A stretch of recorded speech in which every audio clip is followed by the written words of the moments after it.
La courbe de Van Dimter, c'est une courbe qui montre l'évolution du HETP ou bien le H, la hauteur équivalente à un plateau théorique, en fonction de la vitesse de gaz vecteur ou bien de la phase mobile. Donc, on a vu précédemment dans la playlist chromatographie généralité que le H, c'est l'inverse de l'efficacité. Donc, si H est grand, cela implique que le N est faible. Ou bien, si H diminue, ça veut dire que l'efficacité augmente. Donc ici, qu'est-ce qu'on a fait juste pour résumer ce graphe. Donc, on a pris un soluté pur, d'accord, pur, c'est un alcane. Donc là, c'est le soluté.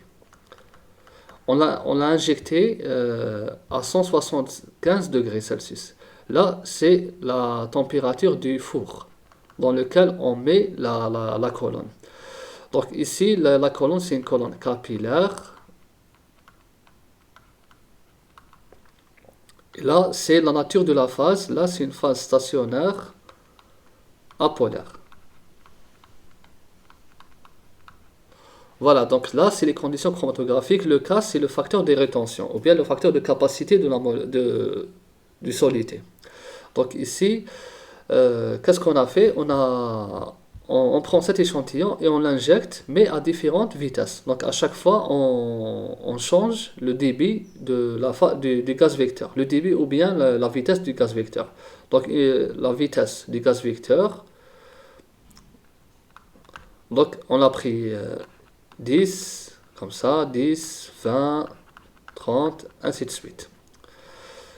Et à chaque fois, on va déterminer le temps de rétention, d'accord? Le temps de rétention. Et à chaque fois, on va calculer le N. Quand on va déterminer le N, qu'est-ce qu'on va faire? On va déterminer le H.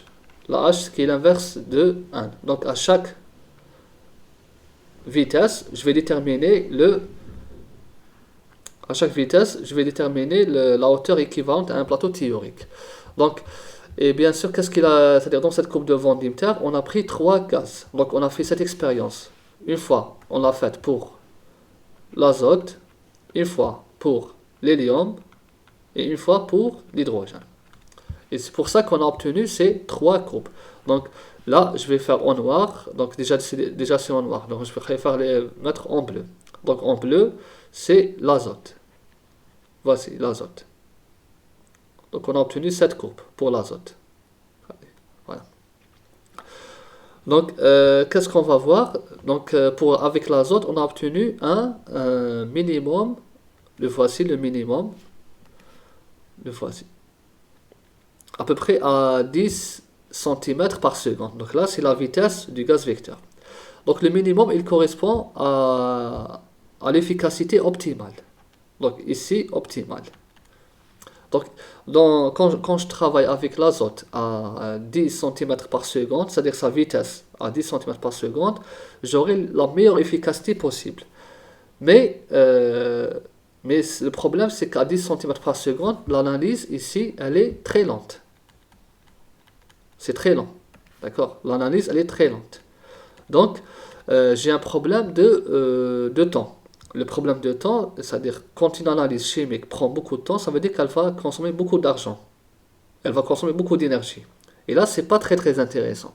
Donc, si je veux augmenter la vitesse d'analyse par chromatographie gaz, je vais augmenter par exemple à 25.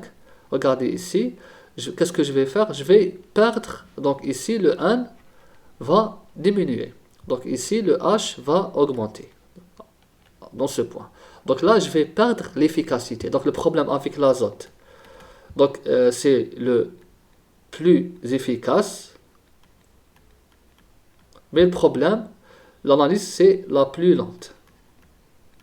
Si je veux augmenter la vitesse de l'analyse, je vais perdre l'efficacité. Donc c'est-à-dire pour gagner en temps, donc avec l'azote, si vous voulez gagner du temps d'analyse, vous allez sacrifier votre efficacité de la colonne. Ce qui n'est pas très très intéressant. Maintenant, on va vers l'hélium. D'accord. On va vers l'hélium. L'hélium, je vais mettre comme ça. Donc pour l'hélium, voici l'hélium. Regardez ici, c'est Ici, c'est moins efficace que l'azote. Regardez, le minimum ici se trouve vers 25 cm par seconde. Donc c'est ici un optimum de l'hélium.